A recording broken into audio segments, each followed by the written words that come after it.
Hello दोस्तों, मेरा नाम है इमरान। दोस्तों आज के वीडियो में हम लोग बात करने वाले हैं एसआईपी और लमसम के बारे में। एसआईपी क्या होती है, लमसम क्या होता है, ये आज के वीडियो में हम लोग समझेंगे।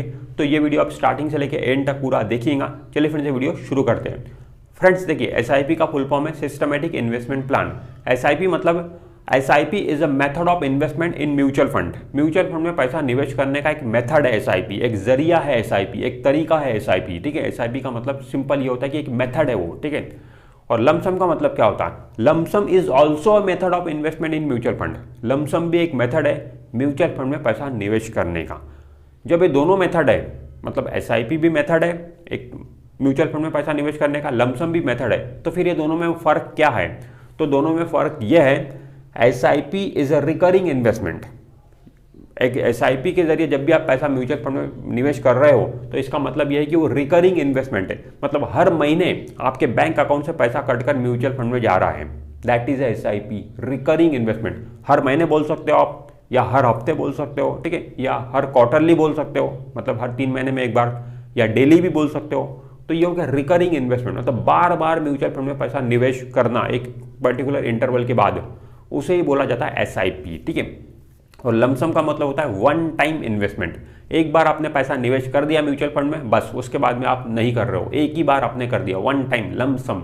ठीक है, तो लमसम का मतलब हो गया वन टाइम इन्वेस्टमेंट, और एसआईपी का मतलब होता है रिकरिंग इन्वेस्टमेंट, बार बार। मोस्टली लोग हर महीने म्यूचुअल फंड में पैसा डालते हैं एसआईपी के जरिए। ठीक है, तो एसआईपी उसे बोला जाता है रिकरिंग इन्वेस्टमेंट। अब दोस्तों, आपको किस में सबसे ज़्यादा फायदा होगा? एसआईपी में ज़्यादा फायदा होगा या फिर लमसम में ज़्यादा फायदा होगा? तो फ्रेंड देखिए, ये पूरी तरीके से मार्केट पे डिपेंड करता है कि आपके निवेश शुरू करने के बाद मार्केट किस तरीके से रिएक्ट कर रहा है। ठीक है, कितने जल्दी रिएक्ट कर रहा है, उस पर डिपेंड करेगा ये। मान लो आपने यहाँ से, मान लो अभी मार्केट 1 साल के अंदर में 20% चढ़ गया। ठीक है, 20% चढ़ गया। ठीक है, तो जिन लोगों ने लमसम पैसा निवेश किया था उन्हें ज़्यादा मुनाफा हो जाएगा, और जिन लोगों ने एसआईपी के जरिए पैसा निवेश किया था उन्हें कम मुनाफा होगा। ठीक है, क्योंकि उनका थोड़ा थोड़ा पैसा गया है। ठीक है, और मान लो यहाँ से 1 साल के अंदर में मार्केट 10% नीचे गिर गया, तो जिन लोगों ने लमसम निवेश किया था उन्हें ज़्यादा नुकसान हो जाएगा, और जिन लोगों ने एसआईपी के जरिए निवेश किया था उन्हें कम नुकसान होगा। तो लमसम वाले के साथ में ज़्यादा वर्ड जुड़ा हुआ है, मतलब मार्केट ऊपर जाएगा तो उससे ज़्यादा फायदा हो जाएगा, मार्केट नीचे गिरेगा तो उससे ज़्यादा नुकसान हो जाएगा। और एसआईपी वाले के साथ में कम वर्ड जुड़ा हुआ है, ऊपर भी जाएगा मार्केट तो उससे कम ही मुनाफा होगा, नीचे भी आएगा मार्केट तो उससे कम ही नुकसान होगा। ठीक है, तो दोस्तों एसआईपी और लमसम दोनों के अपने अपने फायदे हैं। ठीक है, बट हमें मार्केट को कभी भी टाइम करके पैसा निवेश नहीं करना चाहिए। ठीक है, हमें यह नहीं सोचना चाहिए कि यहाँ से अब मार्केट अगले 1 साल में बहुत तेज़ी से बढ़ने वाला है तो मैं लमसम पैसा निवेश कर देता हूँ, मुझे बहुत ज़्यादा मुनाफा हो जाएगा। या यहाँ से मार्केट अगले 1 साल में नीचे गिरने वाला है तो मैं एसआईपी शुरू करता हूँ, लमसम निवेश नहीं करता हूँ, अगर नुकसान भी होगा तो मुझे कम होगा। तो इस तरीके की थ्योरी आपको नहीं अपनाना है। ठीक है, मार्केट को टाइम करने की बिल्कुल भी कोशिश नहीं करना है। तो आपको एसआईपी करना चाहिए या फिर लमसम निवेश करना चाहिए? तो दोस्तों मैं बोलूँगा कि आप किस चीज़ के लिए सूटेबल हो।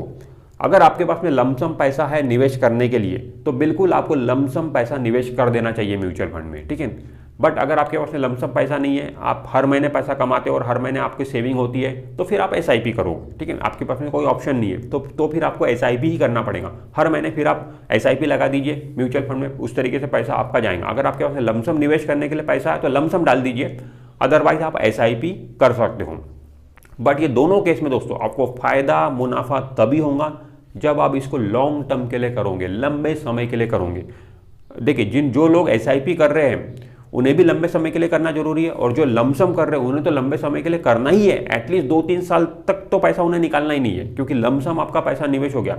और जो बंदा लमसम पैसा निवेश करेगा वो थोड़े से पैसे थोड़ी डालने वाला, 2-4-5 हज़ार थोड़ी डालने वाला, वो बड़ा अमाउंट डालेगा लमसम में। जो एसआईपी कर रहे हैं वो ठीक है, 2,000 रुपये की, 4,000 रुपये की अपने हिसाब से एसआईपी लगा सकते हैं। ठीक है, तो मैं दोनों को ये बोलूँगा, जो लमसम निवेश कर रहे हैं उन लोगों को भी और जो एसआईपी निवेश कर रहे हैं उन लोगों को भी, आप अपने इन्वेस्टमेंट को लंबा चलाइए, लॉन्ग टर्म चलाइए। जब हम लॉन्ग टर्म बोलते हैं तो लॉन्ग टर्म की वैसे तो कोई डेफिनेशन नहीं है, बट फिर भी आप मान के चलिए कि 5 साल से ज़्यादा का निवेश आपका होना चाहिए म्यूचुअल फंड में, चाहे लमसम के जरिए हो चाहे एसआईपी के जरिए हो। ठीक है, तभी आपको पावर ऑफ कंपाउंडिंग का अच्छा ज़्यादा बेनिफिट देखने को मिलेगा।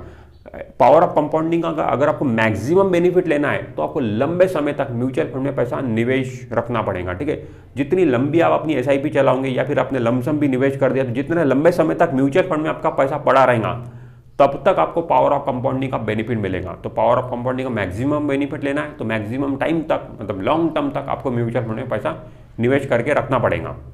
अब दोस्तों म्यूचुअल फंड में दो तरीके के प्लान होते हैं, एक होता है डायरेक्ट प्लान, दूसरा होता है रेगुलर प्लान। ठीक है, इसको समझना आपको बहुत जरूरी है। ठीक है, चाहे आप एसआईपी के जरिए पैसा निवेश कर रहे हो या लमसम के जरिए पैसा निवेश कर रहे हो, तो आपको डायरेक्ट प्लान में पैसा निवेश करना है या फिर रेगुलर प्लान में पैसा निवेश करना है। ठीक है, ये आपको डिसाइड करना है। ठीक है दोस्तों, देखिए जो रेगुलर प्लान होता है उसका एक्सपेंस रेशियो ज़्यादा होता है और जो डायरेक्ट प्लान है उसका एक्सपेंस रेशियो कम होता है। इसका मतलब सिंपल है कि जब भी आप कोई म्यूचुअल फंड डिस्ट्रीब्यूटर से म्यूचुअल फंड ले रहे हो या फिर एजेंट से ले रहे हो तो वो आपको रेगुलर प्लान में पैसा निवेश करवाता है। ठीक है, क्योंकि वहीं पर उसको कमीशन मिलता है। और डायरेक्ट प्लान में क्या है कि कोई एजेंट कोई डिस्ट्रीब्यूटर नहीं होता है। ठीक है, वहाँ पर आपको खुद डायरेक्टली पैसा निवेश करना पड़ता है। ठीक है, तो फ्रेंड देखिए, जब भी आप कोई एजेंट डिस्ट्रीब्यूटर से म्यूचुअल फंड ले रहे हो, ठीक है, तो उसका एक्सपेंस रेशियो ज़्यादा रहेगा। मतलब आप जो पैसा देते हो, आप जो पैसा निवेश करोगे, उसी में से कुछ पैसा कटकर उस म्यूचुअल फंड डिस्ट्रीब्यूटर एजेंट को कमीशन के रूप में जाता है। ठीक है, और डायरेक्ट प्लान में क्या होता है, डायरेक्ट प्लान में कोई एजेंट नहीं रहेगा, कोई डिस्ट्रीब्यूटर नहीं रहेगा, आपको डायरेक्टली ऑनलाइन म्यूचुअल फंड खरीदना पड़ेगा या फिर म्यूचुअल फंड के ऑफिस में जाके आप म्यूचुअल फंड खरीद सकते हो। तो उस तरीके से आपको खरीदना पड़ेगा।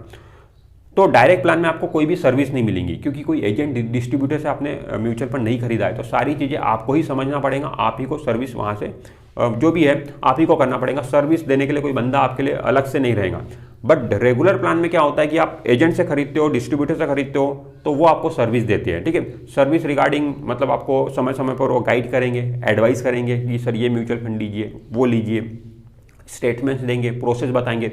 मतलब जो भी एक पर्सनलाइज सर्विस जिसे हम बोल सकते हैं वो आपको एक रेगुलर प्लान में, एक रेगुलर प्लान जब आप लेते हो तो आपका जो एडवाइजर होता है वो आपको देता है, जबकि डायरेक्ट प्लान में ऐसा नहीं होता है। ठीक है, बट इसका फ़ायदा यह है और नुकसान ये है कि रेगुलर प्लान में क्या है कि एक्सपेंस रेशियो ज़्यादा है। तो इसका मतलब क्या है कि आपका इन्वेस्टमेंट में से कुछ पैसा कटकर डिस्ट्रीब्यूटर एजेंट को जा रहा है, तो आपका कम पैसा निवेश होता है।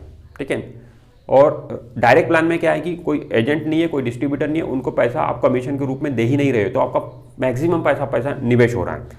तो फिर जब हम लॉन्ग टर्म में देखते हैं तो रिटर्न जब हम लॉन्ग टर्म में देखते हैं तो जो बंदा डायरेक्ट प्लान में पैसा निवेश कर रहा है, सेम म्यूचुअल फंड है, ठीक है, जो बंदा डायरेक्ट प्लान में पैसा निवेश कर रहा है उसका रिटर्न ज़्यादा बनता है और जो बंदा रेगुलर प्लान में पैसा निवेश कर रहा है उसका रिटर्न कम बनता है। ये लॉन्ग टर्म की जर्नी में हमको देखने को मिलता है। ठीक है, तो जब भी तो म्यूचुअल फंड में तो हमें पैसा लॉन्ग टर्म के लिए ही पैसा निवेश करना है। ठीक है, तो मैं आपको यहाँ पे रिकमेंड ये करूँगा कि अगर आप म्यूचुअल फंड के बारे में जानते हो, समझते हो, आपको पता है कि कौन से म्यूचुअल फंड में पैसा निवेश करना चाहिए, कितने समय के लिए पैसा निवेश करना चाहिए, कब एग्जिट करना चाहिए, ये सारी चीज़ें जानते समझते हो, तो फिर मैं आपको रिकमेंड करूँगा कि आप डायरेक्ट प्लान में ही पैसा निवेश करो, क्योंकि वहाँ पे आपको कमीशन के रूप में आपके पैसे बच रहे हैं और वही पैसे आपके निवेश होंगे।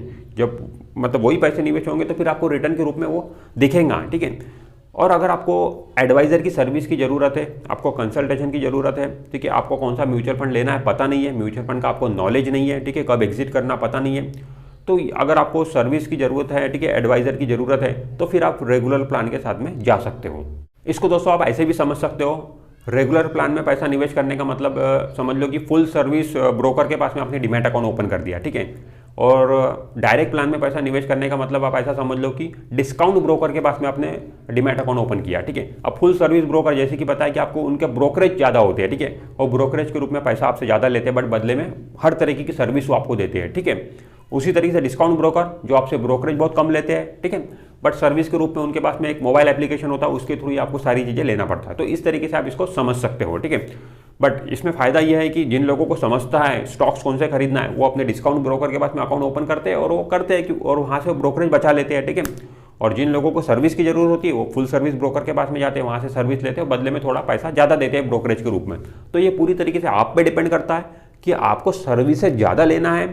ठीक है, अगर सर्विसेज ज़्यादा लेना है तो थोड़ी कॉस्टिंग आपको देना पड़ेगा। ठीक है, अगर आपको सर्विसेज कम से कम लेना है तो फिर आपका कम पैसे में भी काम होता है। तो दोस्तों आज के वीडियो में हमने समझा कि एसआईपी क्या होता है, लमसम क्या होता है। ठीक है, आपको कहाँ पर पैसा निवेश करना चाहिए, तो ये पूरी तरीके से आप पर डिपेंड है कि आप किस चीज़ के लिए सुटेबल हो।